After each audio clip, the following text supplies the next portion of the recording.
Students, last video में हमने पढ़ा कि accounting treatment of reserve account profit और लॉस की क्या एंट्री बनती है जब एक फर्म पार्टनरशिप फर्म अपनी प्रॉफिट शेयरिंग रेशियो को चेंज करती है। अब स्टूडेंट उसके बेस पे क्वेश्चन देखते हैं। बेटा देखो क्या लिखा है, X and Y are partner in a firm sharing profit and loss in the ratio of 2:3:2। तो एक्स और वाई पार्टनर हैं और वो अपनी प्रॉफिट शेयर रेशियो को 3:2 के रेशियो में डिवाइड कर रहे हैं। With effect from 1st April 2015, they decide to share future profit equally। उन्होंने क्या डिसाइड किया कि ये उनकी ओल्ड रेशो है, लेकिन 2020 जो उसमें लिखा हुआ है उसमें एक्स और वाई ये डिसाइड करें कि फ्यूचर प्रॉफिट ये इक्वली बांटेंगे 1:1 रेशो।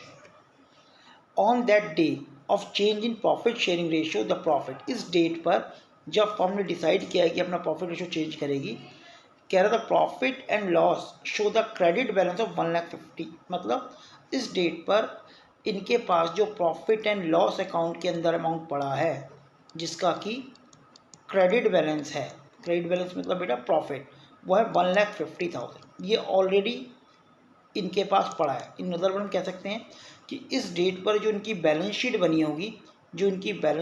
होगी, उस डेट पर इनकी लायबिलिटी साइड में ये प्रॉफिट इंडिकेट कर रहा है। तो बेटा क्रेडिट बैलेंस बोला हो या लायबिलिटी साइड बोला हो तो प्रॉफिट ही होता है।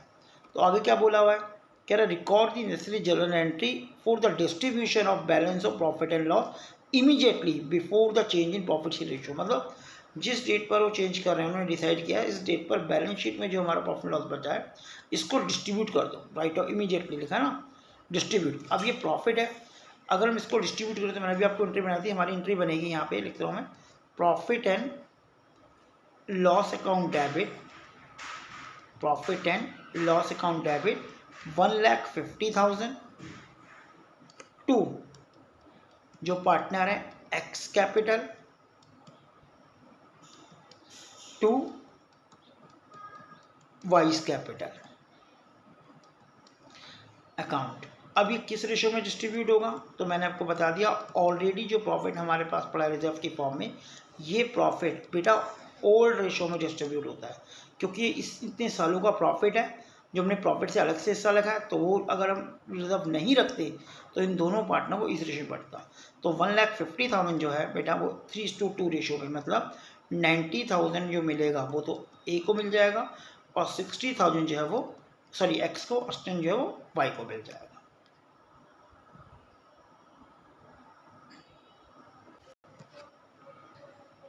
अब इसका अगला क्वेश्चन देखते हैं, 11 क्वेश्चन। इसमें क्या कह रहा है A B are partner sharing profit 4:1। A B 4:1 में अपने प्रॉफिट को डिवाइड कर रहे हैं। They decided to future profit in ratio of 3:2 कि उन्होंने डिसाइड किया कि ओल्ड रेशियो 4:1 है लेकिन वो फ्यूचर प्रॉफिट इस रेशियो में डिवाइड करेंगे विद इफेक्ट फ्रॉम 1 अप्रैल 1 अप्रैल 2020 से। On that day profit and loss show the debit balance. देखो बेटा यहाँ पे डेबिट बैलेंस दे रखा है और डेबिट बैलेंस का मतलब मैंने आपको बताया था, डेबिट बैलेंस को हम कहते हैं जो कि लॉस होता है। या फिर अगर हमें बैलेंस शीट गिवन होगी तो बेटा ये बैलेंस शीट के अंदर आपकी एसेट साइड जो होती है यहाँ पर इंडिकेट करता है प्रॉफिट एंड लॉस। तो बैलेंस शीट की एसेट साइड में जब भी प्रॉफिट एंड लॉस गिवन होता है तो बेटा वो ऑलवेज क्या होता है, वो लॉस होता है, ध्यान रखना, ठीक है ना। कितना है, 1,00,000। General entry with effect the above, इसकी एंट्री बतानी है। तो बेटा लॉस को डिस्ट्रीब्यूट अगर हम करते हैं तो मैंने कहा था एंट्री क्या होती है, इस केस में पार्टनर्स कैपिटल अकाउंट डेबिट होते हैं जो कि ए और बी है। तो एंट्री बनेगी बेटा A's capital account debit, A's capital account debit, B's capital account debit,